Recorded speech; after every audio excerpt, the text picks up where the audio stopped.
bonjour, comment ça va? Les punaises de lit, sujet du jour. Ils ont trouvé des punaises de lit dans le train, dans le cinéma. Il y a un journaliste, il a dit les punaises de lit sont à cause des migrants. Voilà, les migrants, quand ils viennent en France, je ne savais pas qu'ils partaient directement au cinéma. Le migrant, avant de faire la carte de séjour, je ne savais pas qu'il devait regarder Barbie. Il partait regarder Fast and Furious parce qu'il aime la Ferrari, le migrant. Et le migrant, quand il finit du cinéma, il cherche pas du travail, non. Il prend le train, il va à Cannes, il va bronzer à Cannes. Yallah, encore on va laisser le premier. asalaamaaleykum jërë ngeen jëf mbokki internet yi ñu suivre ci Wassare Société cant gërëm ñeel na leen ci ànd bi ngeen di ànd ak ñun saa su nekk ñi leen di ñaanal jàmm te di ko sàkku ci yéen tey nag mbokk yi dañ leen indil benn taxaw seetlu ci dëkk bii di France ginnaaw vidéo yooyu ngeen seetaan du ñàkk ñenn ci yéen xam mbir moomee lan la waaye bu ñu ko xamul loolu yi ngeen di gis mbokk yi mooy matt nag dafa bokk ci xeet yi du ma ne gunóor waaye ci xeet googu la sonal nit ñi sonle wit ndax képp koo xam ne nii dugg na ci sa néeg ba nekk ci sab lal du bokk ak yow lal loolu moom ñëpp xam nañ ko ci matt yenn étudiants yi nga xam ne jaar nañ université Cheikh Anta Diop ñoom xam nañ ko bu baax a baax ci lakkale gu mu lakkale ndax bu xasee dugg ci néeg ba installé wu boobaa borom néeg ba moom day daal di génn néeg ba rek wàcc lalam bàyyi ko moom muy lëmbe loolee nag mbokk yi moom moo am fii ci France nekk nag jafe-jafe yoo xamante ni foo ko natt fu ne rek weesu na fa ndax ñoom mbir mi da leen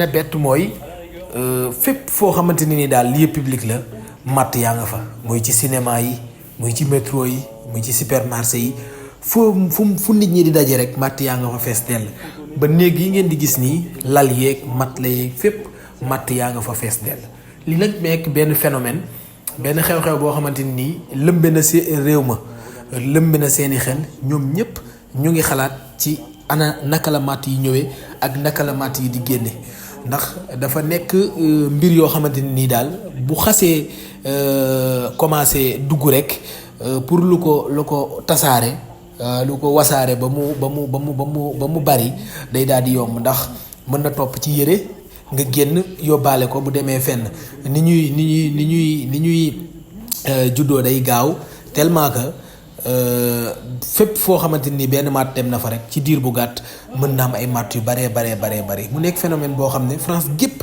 fi mu toll nii moom la ñuy waxtaanee waaye nag li ci gën a yéeme mooy jëmm ji ay kàddoom. C'est une punaise de lit qui attend sagement son repas là. Voilà, hein. Regardez, tout ça c'est des punaises de lit. En pleine journée comme ça, regardez-moi ça, il y en a partout. Là, oh, le pauvre, il doit se faire déglinguer. Quand il dort, il doit se faire piquer dans tous les sens. C'est de la folie. J'ai jamais vu une infestation comme ça. Je sais qu'il y a des pros qui suivent ma chaîne. Dites-moi si vous avez déjà vu un cas similaire. Moi j'ai jamais vu ça. Regardez, il y en a partout.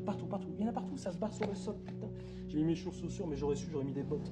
kii ay kàddoom mbokk yi day firndeel wala day wax ne matt yi nga xam ne ni gane si nañ ci réew moomee di France mën nañ ne immigré yi ñoom ñoo ko fa indi suñu waxee immigré nag tubaab en général bu waxee immigré ay nit ñu ñuul lay waxal nit ñu ñuul yi nga xam ne ñu ngi jógee Afrique fu ne Sénégal ak Côte d'Ivoire ak Mali fu ne ci Afrique daal di ñëw foofu noonu ca France ñooñu ñoo àndaale matt yi loolu nag mbokk yi bi mu yëkkatee kàddu yu ni mel ñu ci bari ci ay noir yoo xamante ni ñu ngi foofee ca France naqarlu nañu ko xam le ne journaliste boobee dafa juum ndax matt moom nemmeeku nañ ko ca France ca année 60 ya boobaak léegi lu yàgg la kon dañuy naan France ak matt coloré gu yàgg la ñoom noonu la ñu ko jàngatee waaye li am ba des mooy lii daal nekk na loo xamante ni jamono ji moom moo leen teree nelaw débat yi télévision yeeg rajo yeeg grand place yeeg fépp foo mën di dem lii la ñuy waxtaanee ndax phénomène la boo xamante ni ñëw na ay fan a ngi nii ñu ci bëri génn nañ seeni kër ñu ci bëri génn nañ seeni néeg ñu ci bëri abandonné nañ seeni matelas ñu ci bëri abandonné seeni lal dara waralu ko lu dul ay matt yoo xam ne dañoo ñëw rek installé wu fas yéene xëccoog nit ñi seeni néeg ak seeni kër kon mbokk yi lii ab jàngat bu yaatoo la ndax en général dañu doon faral di xalaat naan matt moom Afrique parce que ku ci nekk sa dëkk ni nga ko gisee mu fay dundee rek noonu ngay jàppe ne foofu la amul feneen alors que tey waa France ñoom matt yi ñu ngi leen di sonal di ko lëmbe di ko dëbb ba mu mokk rumbux kon nag mbokk yi ni matt amee ci Sénégal noonu la amee ca France noonu la amee ca feneen ak feneen kon phénomène baa ngi noonu mbir la boo xamante ne nii ñoom sonal na leen waaye dañ leen di ñaanal rek suñu borom taxawu leen ndax lépp loo xamante ne daal day bunduxataal doomi aadama bi sonal ko ba xañ ko jàmm xañ ko wér-gu-yaram rek loolu dañuy ñaan suñu borom teggi ko ci ni mu gën a gaawee mbokk internet yi cant ngërëm ñeel na leen ci ànd bi ngeen di ànd ak ñun saa su nekk li lañ leen indi loon leen jox dig daje ba ëllëg incha allah jërë ngeen jëf.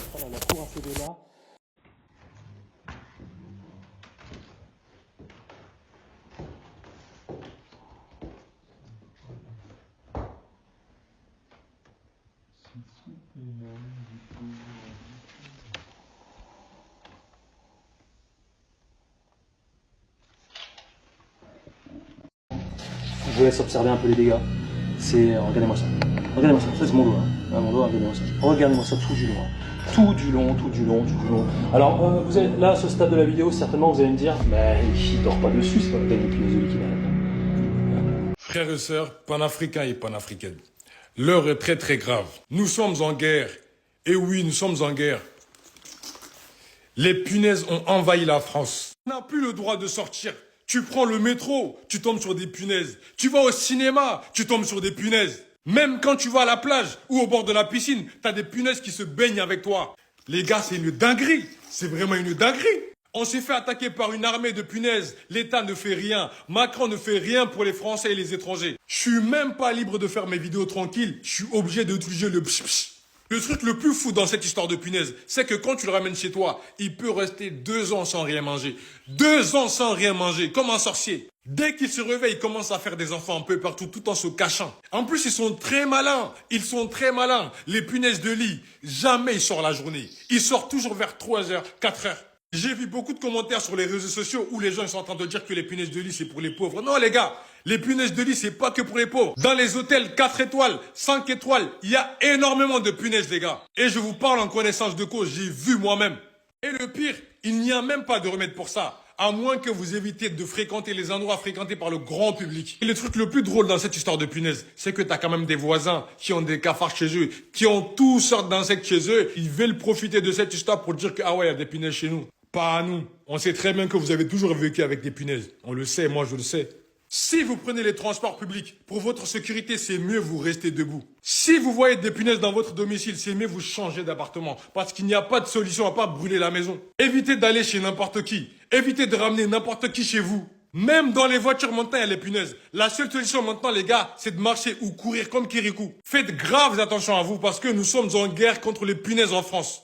Panafricain, à la vie, à la mort, ça bougera jamais.